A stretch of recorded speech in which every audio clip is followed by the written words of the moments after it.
Hi friends, അപ്പോൾ ഇപ്പം നമ്മളുള്ളത് നിങ്ങൾ കാണുന്ന പോലെ വിധാൻ സൗധ കാണാൻ വേണ്ടി വന്നിട്ടുള്ളത്. അങ്ങനെ ഇതിൻ്റെ അകത്ത് എൻട്രി ചെയ്യാൻ വേണ്ടിയിട്ട് നമ്മൾ ഗേറ്റ് നമ്പർ 4 അടുത്തേക്കാണ് പോകുന്നത്. ഇവിടെ നോർമലായിട്ടുള്ളൊരു സെക്യൂരിറ്റി ചെക്കിൻ ഉണ്ടായിരുന്നു.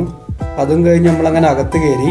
ഇവിടെ എത്തിയപ്പോഴാണ് മനസ്സിലായത് നമ്മൾ ഈ കോമ്പൗണ്ടിൻ്റെ അകത്തേ കയറ്റു, ഈ ബിൽഡിങ്ങിനകത്ത് കയറ്റില്ല എന്ന്. എന്തായാലും സാരമില്ല, റോഡിൽ നിന്ന് വളരെ ദൂരെ നിന്ന് മാത്രം കണ്ട വിധാൻ സൗധ ഇത്രയും അടുത്തുനിന്ന് എന്തായാലും കാണാൻ കഴിഞ്ഞു. അത്യാവശ്യം നല്ല ക്രൗഡ് ഉണ്ടായിരുന്നു. നമ്മൾ വന്നതൊരു വർക്കിംഗ് ഡേ ആണ്, എന്നിട്ടും കൂടി ഇവിടെ ഇത്രയും ആൾക്കാരുണ്ട്. ഇവിടെ ഒരു ബുക്ക് ഫെയർ നടക്കുന്നുണ്ട്, അതുകൊണ്ടാണ് പബ്ലിക്കിനെ അലോ ചെയ്യുന്നത്.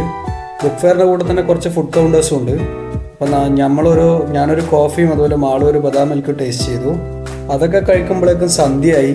സൺസെറ്റ് ടൈം ആകുമ്പോഴേക്കും ഇത് കാണാൻ നല്ല അടിപൊളി രസമാണ് വിധാൻ സൗധ. അതുപോലെ ബുക്ക് ഫെയറിന് ഇവിടെ കൂടുതലുള്ളത് കന്നഡ ബുക്സ് ആയിരുന്നു, ഇംഗ്ലീഷ് ബുക്സൊക്കെ കുറച്ച് കുറവായിരുന്നു. പിന്നെ നമ്മൾ കുറച്ച് ഫോട്ടോസൊക്കെ എടുത്ത് നമ്മൾ നേരെ വീട്ടിലേക്ക് തിരിച്ചു.